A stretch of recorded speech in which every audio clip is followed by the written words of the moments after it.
Hello, my name is Amanda Fleming and I'm from Jacksonville, Florida. I just want to share a little bit about a life-changing event that has happened in my life.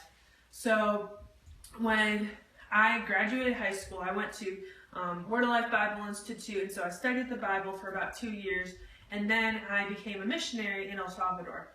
And so one of the events when I was in El Salvador, I was riding home on a bus, and one of the very important things that anyone needs to know about El Salvador is that the gangs kind of run the bus system. They run kind of just everything. And there's a lot of violence. El Salvador is actually #1 in the world for murder rate. And so it's just a lot of violence. So with the bus systems, if they tell them you're not running the buses this week, no buses will run or the bus driver will die.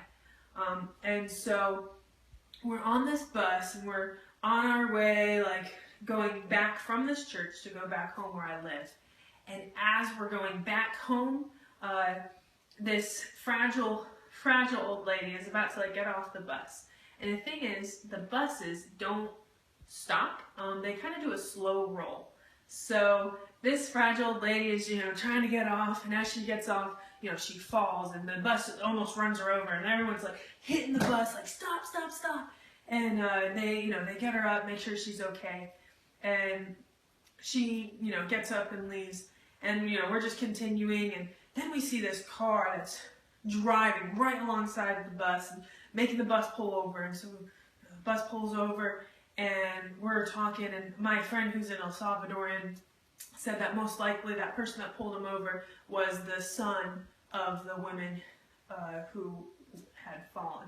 And so the bus, the guy gets out and makes the bus driver get out, and he pulls out a gun and is talking to him in Spanish. And at this point, I'm realizing everything that's going on in my head, because one, if anyone ever pulls out a gun, especially with a bus driver, the bus driver is going to die. It's unheard of to not have the bus driver die if a gun is pulled out. And the thing is, also, if the bus driver gets shot and killed, what happens is they go into the bus and they shoot up the entire bus. And so at this point in time, I knew, Lord, I'm more than likely going to be dying, because this is what happens in this country, and it's unheard of for me not to die in this situation.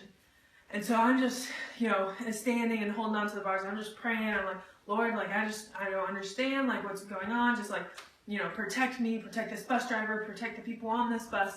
So I was just really praying hard, and unheard of, they let the bus driver go. And my life was saved, and it was just amazing, just so grateful and glad. And so basically, through this experience and life-changing event, I went back to the verse where it's life is like a vapor. And so God really taught me a lot how life is short, and how really what am I doing with my life, and how am I changing my life and living it for Christ. And so that's my life-changing event, and just how I was able to apply it to my life and still apply it to my life today. So thank you just for taking the time to listen.